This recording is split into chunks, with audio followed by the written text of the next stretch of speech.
Welcome to The Firehouse, the show dedicated to the brave men and women who serve our community. And welcome to The Firehouse on WRHU 88.7. I am your host, Chris Moses, and today, sitting with me in the Firehouse is my girl, Olena Nicks. How are you? I'm doing great. How are you? I am good. I cannot complain. I finally got her here. It was a little bit to get her here because y'all don't know how busy she is and all the things that she does. But we're going to talk about all of that. We're going to get all of that. So, for the people that don't know who you are, can you tell them your name, tell them your department, your company, how long you've been in, and any ranks you've held? Okay, so my name is Olena Nicks. Olena in the building. I am in Uniondale Fire Department, currently in Manor Company 3. Okay. So very proud of that. I have been in this department for 14 years. 14 years. So I joined right out of high school. Wow. We're going to talk about that. I want to know how that is. We're going to talk about that, but go ahead. What else did you ask me? Well, you said 14 years. Mm-hmm. What ranks you've held? Oh, okay. So I worked my way all the way up to captain. Okay. And that's it. Captain, so that's the highest? Right. Are we going any higher maybe one day? I don't think so. Okay. No. We'll talk a little bit more about that. But 14 years. Yeah. I know you got some stories, and we're going to get into those stories. Okay. But let's start from the beginning. So just like you said, you started right out of high school. Yeah. Right? So that means you didn't do juniors or anything like that. So what makes you want to be a firefighter? Like, where does this come from? People just don't wake up and want to run and burn in buildings unless you did. I mean, I don't know. Yeah, no, I don't think initially I thought about that. So when I was in high school, I was working for a nonprofit organization, and we were working within the community. I was working a lot with my peers. So the program ended because you leave or you graduate from the program once you graduate from high school. Okay. And I was looking for something else to kind of fill that time with. And I was heading into college, so everything was new, but I still knew that I wanted to do some form of community service. Mm-hmm. And then there was I thought I was going to go away to the military because I was really... Military? I thought because, whatever. I thought I was going to the... Did you go sign up or did you talk or this was just in your brain? It was in my brain, and I think it was a little bit of rebellion because I always knew I was going to go to college, but at the time I think it was rebellion, and my mom said no. And then I said, you know what? Okay, I'll find something equally as dangerous. That's okay. And I remember seeing this driving down Uniondale Avenue. I saw the sign that volunteers, and I thought it was interesting because I did have a few friends that were already in the juniors program. Okay. And by the time I learned about it in high school, I was graduating. So it really didn't make any sense for me to join juniors. And I think just all of those things compounded, I said that this was something that I would check out. So it's funny because it wasn't like people were already in and then they told you about it. You actually, besides, the juniors and all people, you saw a sign. Organic. You saw a sign, it was I want to join. So just for our listeners, for our departments out there, put those signs up because obviously you can get people. Yes. You saw a sign and was like, you know what? I'm going to do this. Yeah. Okay. So what makes you, now in Uniondale, we have different companies, right? Different areas of Uniondale. What makes you go to Van Ness, right? Which is emergency and CO3. So I called. Okay, so you called the number that was on the sign. Called the number, someone picks up, and they hear my voice, and they say, all right, well, come down to this particular firehouse on Sunday. Okay. And meet with so-and-so person. Okay. And I think now, being much older, I realized that they heard a woman's voice, so they sent them straight down to the ambulance company. And that's fair, right? Because historically, most of the women who joined didn't go to a fire company. They went to the EMS. Yeah. So the assumption probably naturally was that I wanted to join EMS. So I really didn't know. And again, I'm coming in this organically. So I'm I kind of knew that I wanted to join fire, but I let the powers that be kind of take over, and I joined the EMS company. So you called wanting to go to a fire company. Yeah. They kind of pushed you there, and being young, being, 18, you just whatever. Yeah, and it's funny because Company 1 has EMS and fire. But I think that, and I remember when I first came in that one Sunday, there was a member, ex-captain, who goes, well, she needs to know what she wants to do. It was just very aggressive. And I was all right, I'm going to do EMS. Okay. Wow. So I said, wow, I didn't even know that. Yeah. So now let's keep going here with the story. You're in, right? Mm-hmm. So now you see EMS. Mm-hmm. Do you start to fall in love with EMS, or is it still that burning desire in the back, no pun intended, of wanting to be in a fire company? Absolutely hated it. So, okay. And I remember. It's so true, yo. Seriously though, for like our audience, it's so true because people think that it's easy being EMS. Like some people it's not for them. But go ahead, I'm one of them people. When I really realized that it was time for me to kind of move and go, it was when we had the Avalon fires over in Uniondale. Yes. Where they were building and they caught on fire. Mm-hmm. And at the time I was in EMS and I was still fairly new. And we go to this call. It was just me and one other member. And I didn't even have my EMT card at this time, but we knew that this was like, a huge thing. Yeah. And the whole time I'm just standing there. I'm just watching them, I'm watching Go to work. dead guns, everything, and everyone. And it was just, and I said, yeah, no, EMS is this. I don't want to be here. It was just like, that's it. So that moment. Yeah. So now in that moment, and what you kind of talked about a little bit earlier, you said that Company 1 in Uniondale actually is two companies. Correct. They have the EMS and then they have the rescue. Well, you decided to go to Company 3. What made you say go to Company 3 versus go into the rescue? I think I had already had a rapport with the individuals in Company 3. So to me, it made the most sense. And I was, most comfortable there. I was comfortable with obviously the people in Company 1. So I think just staying where I was, obviously as a natural human being, you say where you're most comfortable. And that's what happened. And then you ended up just going right there. All right. Okay. All right. So let's keep going, right? Let's keep going. So now you're in, and now let's back up really quick. You said that you got to the rank of captain. Was any of that in EMS or no? None of it in EMS, all in Manor. All in Manor. Yeah. Okay, so you move over, how was that transfer over from EMS to Company 3 to now a fire company? How was that transfer?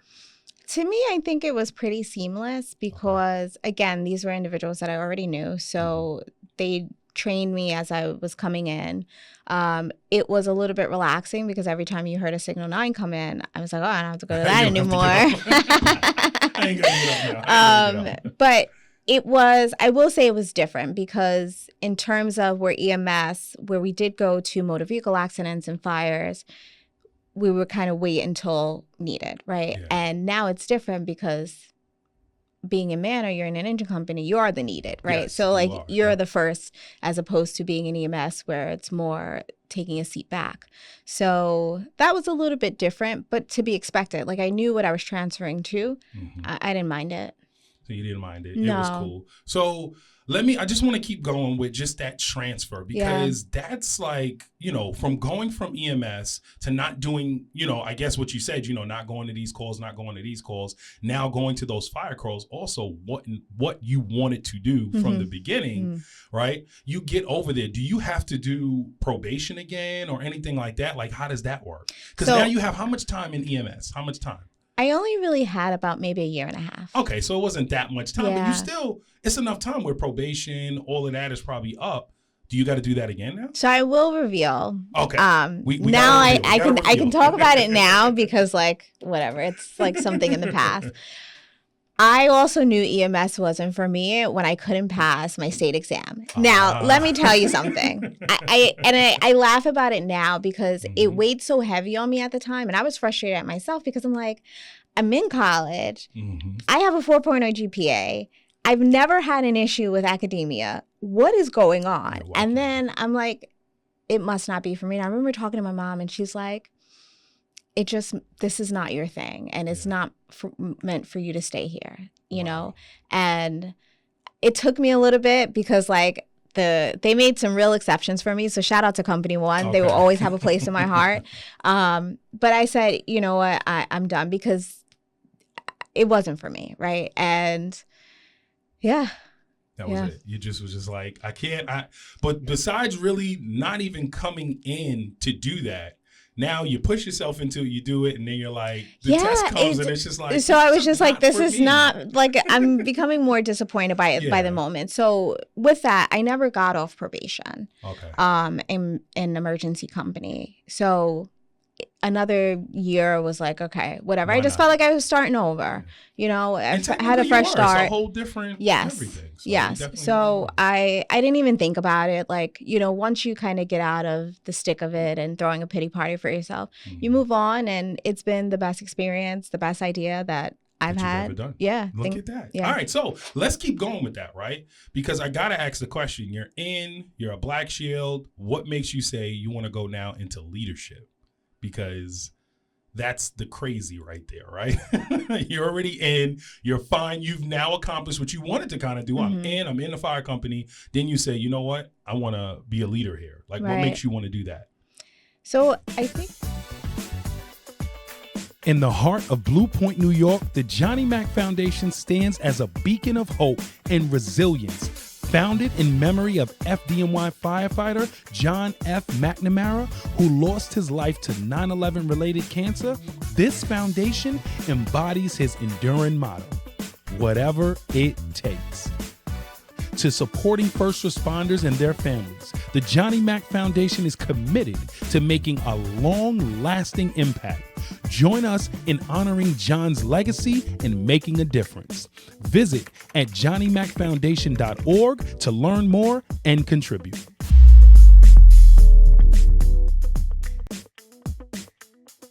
So I think going into that is, for me, the thought process was I always want to make things better, right? So anything that I do, I always feel like I want to be able to lead by example. And the unique thing about Manor Company is that we have a large, what I consider like a large age gap. So we have a lot of senior members who come with a wealth of knowledge. And then at the time that I was in, we had a lot more junior members. So there wasn't really that like middle in between. So a lot of our senior guys were kind of phasing out. They were getting tired. And we had a lot of junior people who I think it was just time to step up. And just looking at it, and I was nervous about coming in as a lieutenant because it was something very new. So when you go in as an officer, your whole outlook has to change, right? So you're not just following orders. You have to think about everything before the people, you know, that you're leading into whatever call you're going to. So that was a more difficult transition than transitioning from emergency to a fire company, to Manor. Having that now broader look at everything. Right. You know? Because there's an administrative piece to it. And then there's also the job piece, which is obviously the training and trying to be creative and when you're in office, you're pretty much everything, right? So you have to have that creativity aspect of training and what we're going to do so people don't get apathetic and bored and don't come down on Sundays. You have to be able to continuously engage them and make sure that the morale is up.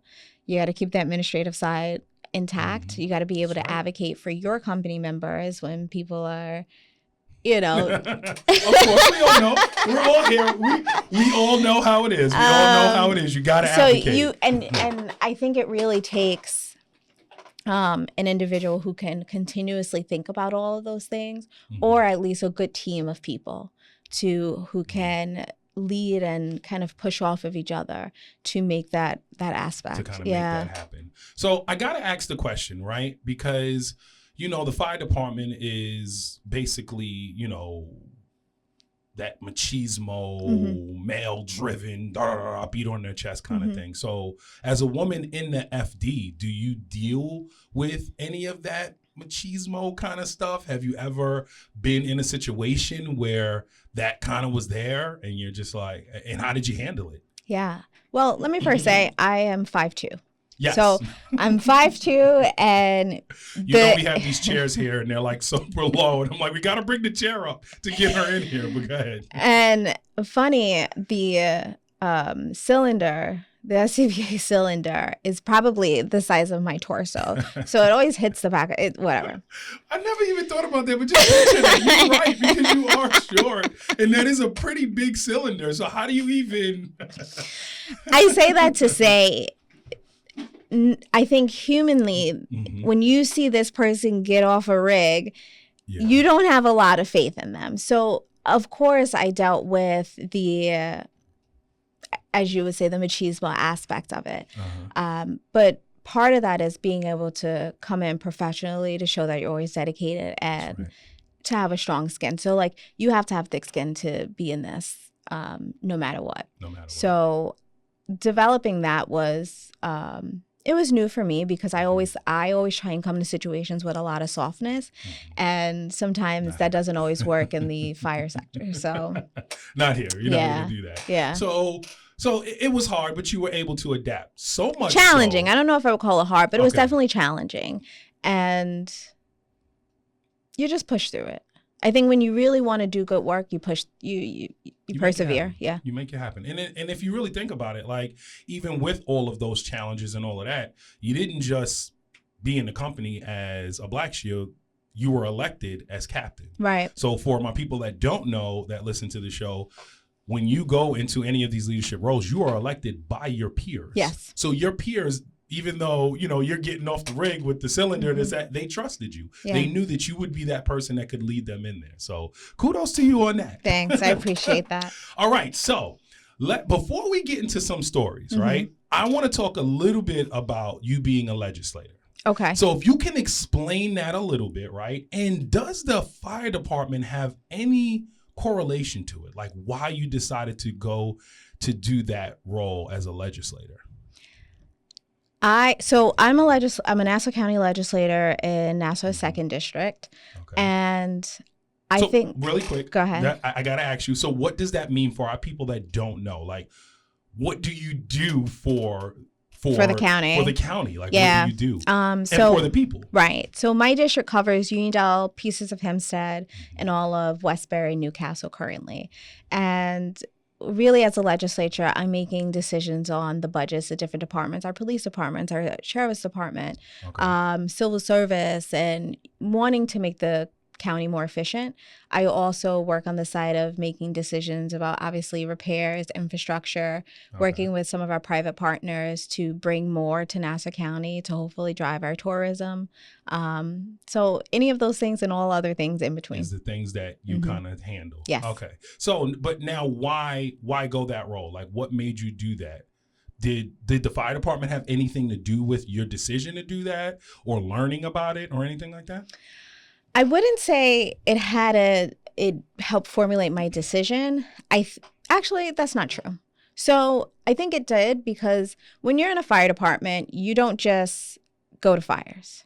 There is a community, especially in the volunteer sector, there is a community aspect to it. And learning and seeing what the community would sometimes get frustrated or praise us about, feeling and hearing from people that there were some things that they wanted changes to or felt underrepresented, but loving, the fire department being the one staple in Uniondale that they were most proud of and loved. I think that being in that world and connecting with people, your residents, your neighbors, your friends, really pushed me to say, like, our community needed more, and we needed a bigger advocate. So I initially I got elected to the library board. Okay. And then we needed a new library, things weren't moving, and I kind of wanted to move up and say, like, all right, Uniondale really does need an advocate.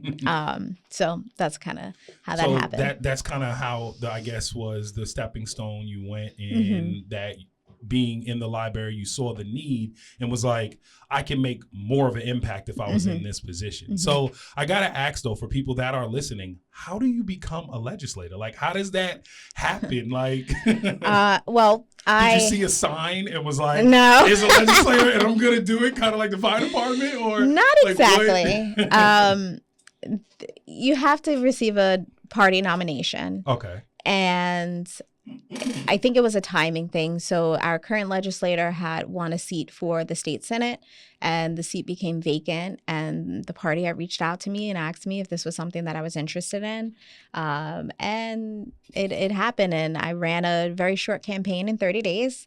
and got elected in February. So wow. So you have to campaign. You yeah. have to go there. Yeah. There was pictures and all of that of you everywhere, everything like that. So just really quick, what is going through your brain that moment when you find out that you won, right? That you won and now you're a Nassau County Legislator. What is going through your brain? At the time, I thought, wow, this is, it's something that I had worked really hard for, I think, for a few years in the making. It wasn't my first election. It wasn't my first campaign. And to be able to be successful in it, I was really proud. I was also freaking out because I'm like, okay, now all of the things that I have been thinking about and all these ideas, now trying to find a way to put them into fruition.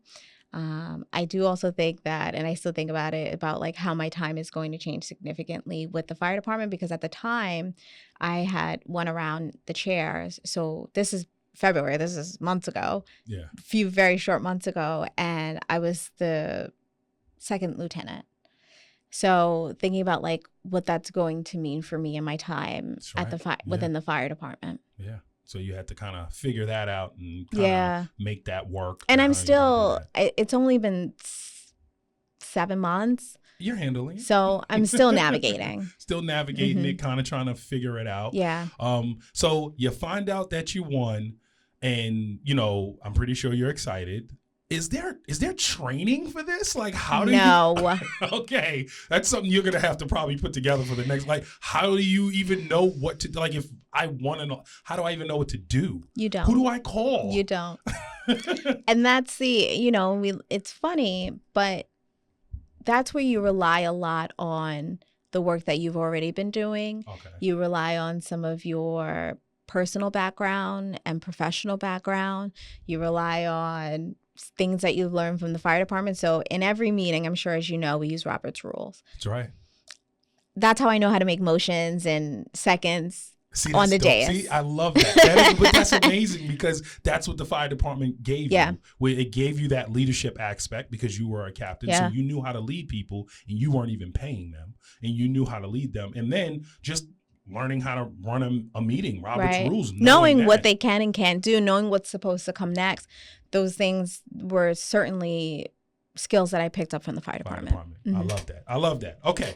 All right. So 14 years? 14 years. I know you got some stories. Oh, gosh. I know you got some stories. And we're going to get into some of those stories.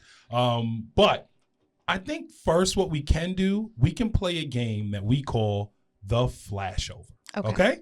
That's what we're going to play. So in the flashover, what I'll do is I'll ask you questions like Android or Apple, and then, you'll give me an answer really quick. Yeah. Android or Apple? Apple. Oh, my. I don't think I'm the only Android person in the world. Probably. Every time I ask someone, they say hate seeing that green bubble. Yeah. Oh, my God. Come on. Listen. You know what? This show's about the fire department. We're going to talk about how Androids are better. We're just going to talk about that. Okay. All right. So I'll ask you 2 questions. You'll give me an answer really quick. We may talk about it and figure out why you wanted to pick that answer. Okay. Okay?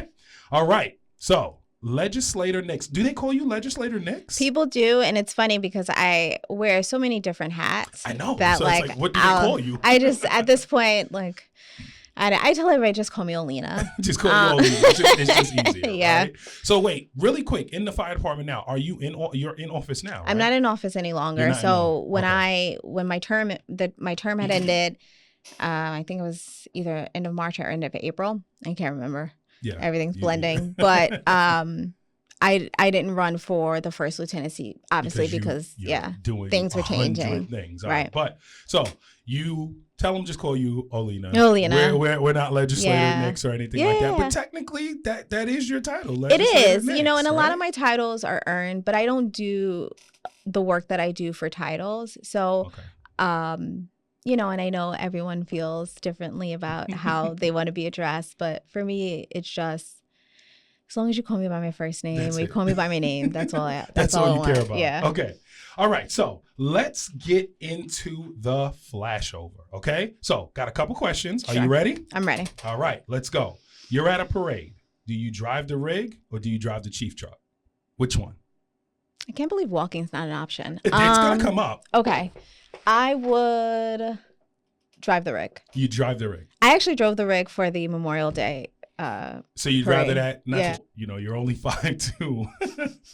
Does the seat come up like hot, like? Yep. Wow, that's what you say. It's just because I'm just like, wow, yo, like that's usually you whipping this thing around. Yeah. All right, so let's keep going. All right. This is the question. So you get to the parade and they're like, everyone over there is doing a calendar photo shoot. Over here, you'd have to walk in the parade 100 degrees, class A. Which one you doing? I'm walking. Photo shoot, you're doing a walking, no matter what. I'm walking. You're walking. Yeah. It's hot. I like parades. I like walking. I'm also a heat person. So like, it's so funny because like we could be walking a parade or we could be doing something and everyone has their class A on, they're sweating. And I'm just like, and you're fine. Just relax. Yeah. It takes a lot for me to. So that's funny. Let's just go right into that next question of summer heat in gear or winter cold wet boots. Summer heat any day. That's it. Summer heat any day. I hate the snow. I hate the cold. I feel like you have as much gear as you want. I'm still cold. You're still cold no matter what. So you're going to want that. All right. Let's keep going. Old school leather helmet or the modern composite? Which one? I like the modern composite because the old school leather obviously doesn't have the chin strap. I think it's necessary. And it's heavy. Yeah. It's really heavy. Someone else was on the show and was saying that as much as they love their old school leather, it gets heavy on your head. Like it does. The modern composite is much lighter. It's work. lighter, but I will say the band, sometimes the tightening mechanism can sometimes get very tight as well. But I would still choose that over. Still choose that over that. All right, let's keep going. Brush fire, rockin' dumpster fire. Brush fire. Brush fire. Why? When I think about it, the smell of a brush fire is more palatable to me afterwards than a dumpster fire. Yeah, I can imagine. Yeah. Trash burning. All right. Basement fire, warehouse fire. Basement fire. Basement fire. Why are we going basement fire? It's kind of our bread and butter. Okay. Warehouse. I mean, granted, in any situation that we go into, it's not, it's not Disneyland, so it's not going to play out the same, but it's very different. You can get all kinds of things in a warehouse, depending on what the warehouse is. You don't know. I just think that there is a higher propensity for things to go wrong in a warehouse than it is in a basement. Than it is in a basement fire. So true. Okay, let's keep going. Confirmed car fire or automatic alarm with a light smoke condition.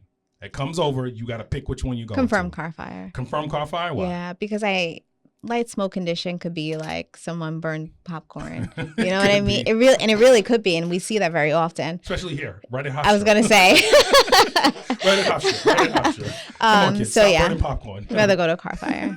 Rather go there. All right, so you are the captain, so put back on your captain hat. Okay. All right? You're at the installation dinner. You have to pick one. Okay. You have to either sit with the commissioners or sit with the probies. Which one we doing? Commissioners. Sitting with the commissioners. Because at least I know that we can talk about some strategic planning stuff, at least from the county side of things. So I work all day. We're at the installation. You still. Olena's at work. I don't know what I'm going to talk to the probates about. Okay. All right. Let's keep going. Captain hat back on, right? Mm-hmm. You are the captain. It is 8 o'clock Sunday morning. Yep. Right? You have a critique that is coming up at 10 o'clock. Yeah. Department critique. Mm-hmm. All of your members are there. It's 8 o'clock. Yeah. Do you, for those 2 hours, clean the house or do you do another training? Do another training. I hate cleaning. I like a clean firehouse, right? Because no one likes critters. But I am not one of those people that thinks that the firehouse needs to be scrubbed from top to bottom. Okay. If anyone hears this, sue me, okay? But I rather us get a training in because get that in. They could learn something within those 2 hours and then hear it at the critique and say, "Oh wow, we just learned this," and be able to make that training. Get that training done. Okay, let's keep going. All right. Day shift or night shift? If you had to pick, right? Day shift. Day shift. So if they started doing calls and they're telling they're going to split people up, you're doing day. You're going to the day. All right. Another question. When you're in the rig, right? Are you the sirens person or the horn? Which one gets you going more? Hitting the siren? The horn. Or the horn? You want to air horn? Hit that air Move out the way, please. Move out the way. Okay. All right. Another question. There's a rocking house fire right in front of you. You pull up. Chief's giving out assignments. They say you can go down this hallway with the salty old vet or bring a new rookie with you? Which one you picking? Yeah, that's a good question. I know it is. There we go. Which one you picking? Who you want to go with? The I'm going to take the junior member. You're taking the junior member. Tell me why. Tell me why. I think that everything in life is a learning experience. And if you can be able to get hands-on experience for all the things that we've been training and talking about for so long, I'd rather that, you know. Person, yeah. And I have enough faith in the members of my company that even our most junior members are skilled enough that I feel safe with them. To know their stuff. I love it. I love it. Okay, so within the game flashover, right, we also play a game, Suspended or Not. Okay. Now, we usually do this for chiefs, but you're a legislator. Okay. And you also was captain. So I got some questions for Suspended or Not. So that's the question. Okay. Suspended or not. All right, so are you ready? Yes. All-out fist fight. 2 members at a call. All-out fist fight. Suspended or not? Suspended. Now, you're laughing because we talked off air, and you said that you were at a situation where that happened. So you got to kind of explain. Yeah, we're at a... Did you see the whole thing from beginning to end? From beginning to end. Oh, yes, let's talk about it. We're at a call, and it's a fully involved abandoned house. And at this point, we have moved to surround and drown tactics. And I do just really quick, and I don't mean to cut you off, but what is surround and drown? Just for people that don't know, what does that mean? Where in the operation, it's no longer safe to go into the establishment, the house, the building, whatever it may be, and you start to attack the fire with deck guns and on more of an outside operation. So at this point, the fire is so immense that you just need to just dump water. That's it. Nobody's going back in. No. The chief's made the call. Just for my listeners that don't know, the chief has made the call. Nobody can go back in. And they're just going to literally do what she said. Surround it and drown it with water. Okay, so go ahead. So we're there. And I think at this point, I must have switched off of the hand line, and maybe it was like getting water or something, and I hear these 2 members and they start arguing, and I think it started over like pressure. Are they in the same company? They are in the same company, and it must have been over like water pressure or just like the operation of, you know, like the chauffeur, how they were operating at the time. And then all of a sudden, it just got very loud, and you turn and you look, and they're fighting. They're throwing fists. Yeah, and you're like, what's going on here, guys? Right now, yeah. Fire in the background. This is what's going on. So just chaos, and that really speaks to sometimes how chaotic the scenes can get, and what being under pressure does to people. And, you know, everyone talks about muscle memory, and that's why you train, and you train like your life depends on it. But sometimes in situations, we're still human, and pressures get to you, things rise, and you get heated, and there you go. And it happens. And it happens. All right. So, but you're saying they got to get some type of suspension. Gotta go. They got to go sometime. Yeah. All right. So let's keep going. Suspended or not. Yep. You're the chief, and you pull up to the house. The entire front window is busted out because 2 members wanted to be Jedis and play with a pike pole and bust the whole front window out. Suspended or not? Not suspended. Okay. Why are we not suspending them? Maybe they thought that was the right thing to do. I don't know. I just don't think. I don't think that's. I think that's a talking to. That's a more talking to. Yeah, that's like a guidance. Like we live here, our neighbors live here. Have a little respect. Okay. Yeah. All right. You're chief again. Okay. You're at a call. You have a disagreement with a chauffeur, right? Whatever the reason is, you have a little disagreement. Nothing too crazy. You know, nobody saw it. It's just y'all had words. Call is now over. You're walking past the rig. He lays, or she lays on the horn. Bang! Suspended or not? Oftentimes we see egos come into play in the fire department. I would say not suspended. Not suspended. Okay, so we're not going to suspend them. No. Not. Okay. All right. Let's keep going. So now let's get into some movies and some TV shows and things like that. Fine. Now, if you haven't seen it, just say, I haven't seen it. Okay. Okay? All right. Are you ready? I'm ready. Chicago Fire, Rescue Me. Chicago Fire. Rescue Me, Third Watch. Never seen it. Never seen Third Watch. Never seen Rescue Me either. So that's why you picked Chicago Fire. I've only seen one episode of Rescue Me, and that was because I had a friend that I grew up in. We went to elementary, middle school. She was in it. In middle school, she was in an episode. Yeah, so I watched that particular episode. So you saw that one. Yeah. Okay, let's keep going. Backdraft Ladder 49. I haven't seen that. No.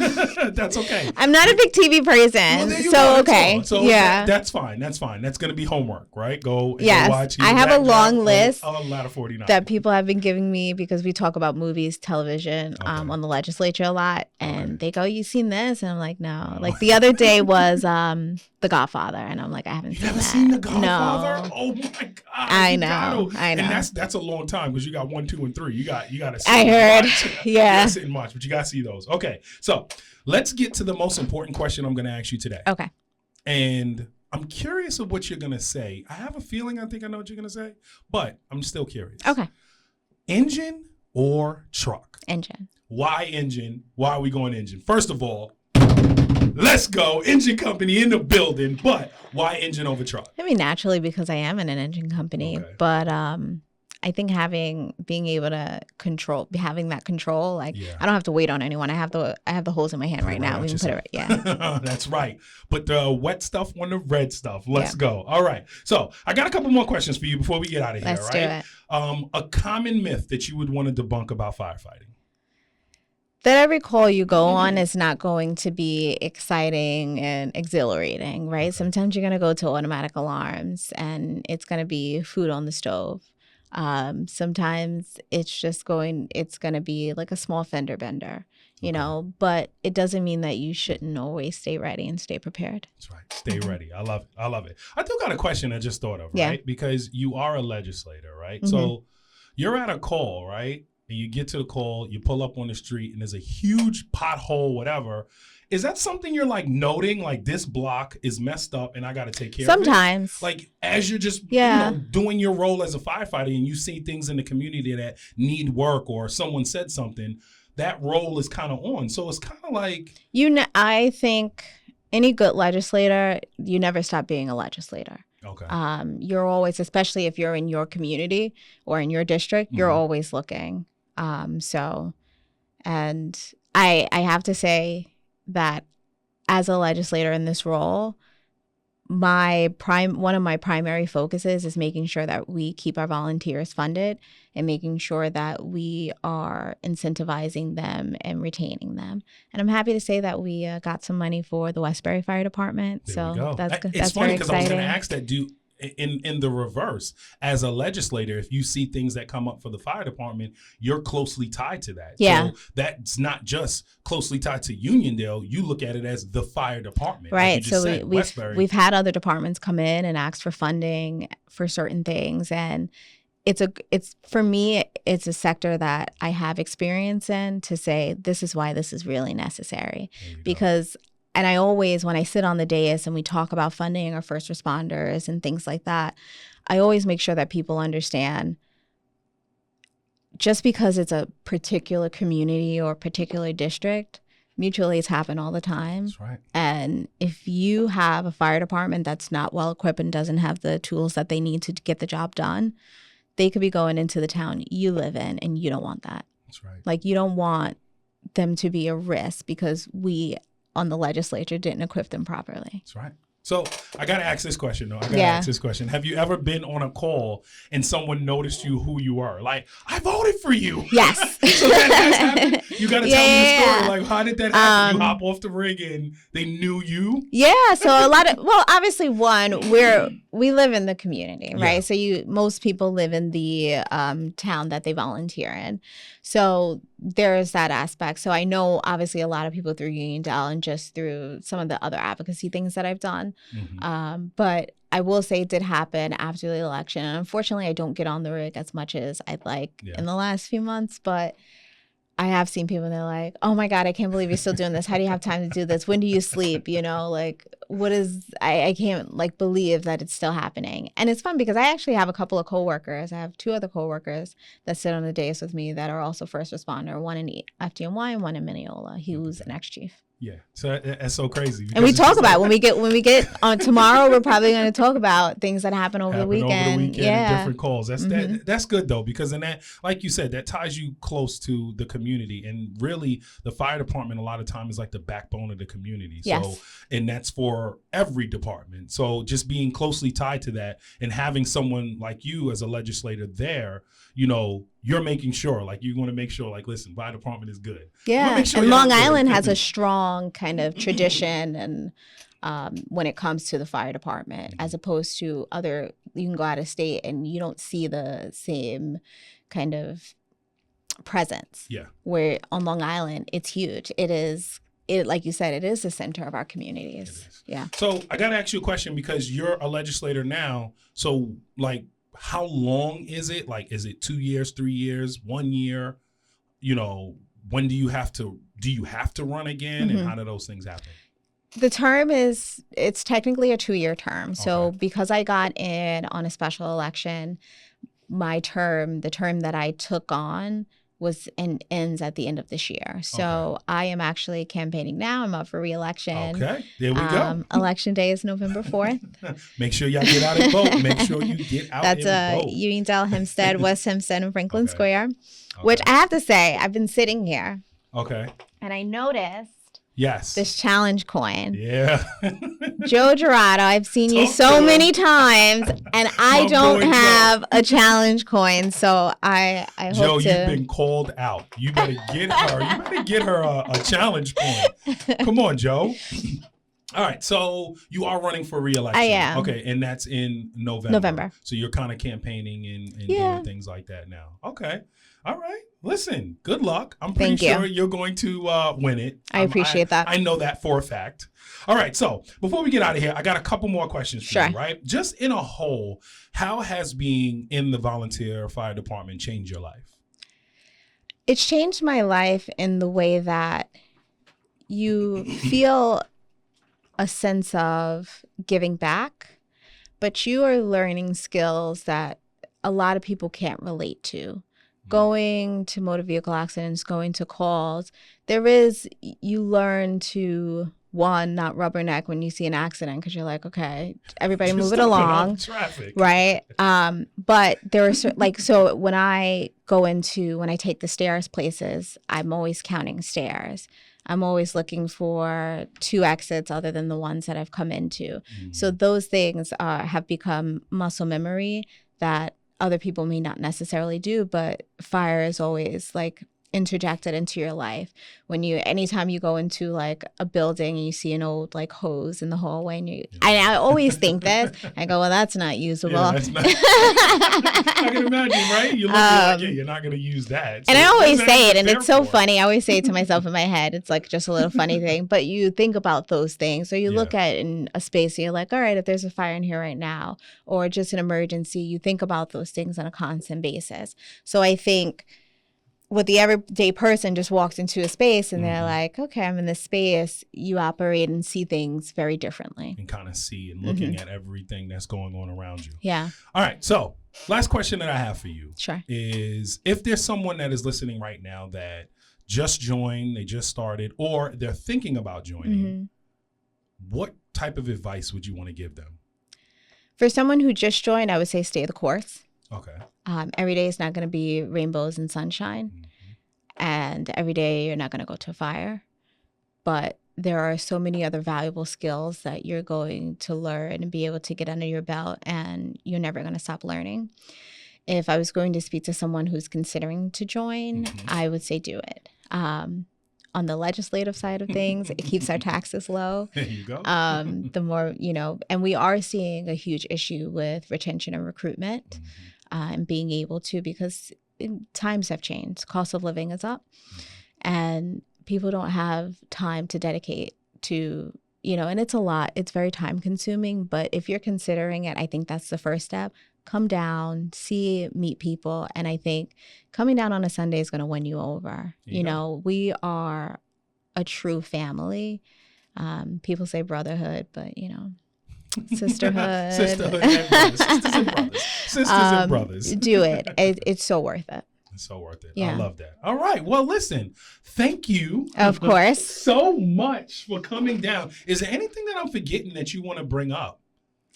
Anything you want to shout out? At least tell them about November. How to of course, I want to shout out to my company for just. I am a proud Mariner company member through and through, and I really have to shout them out because they're the best to me. They're the best. So since we said that, if you had to pick someone to be on the show right now, who would you pick?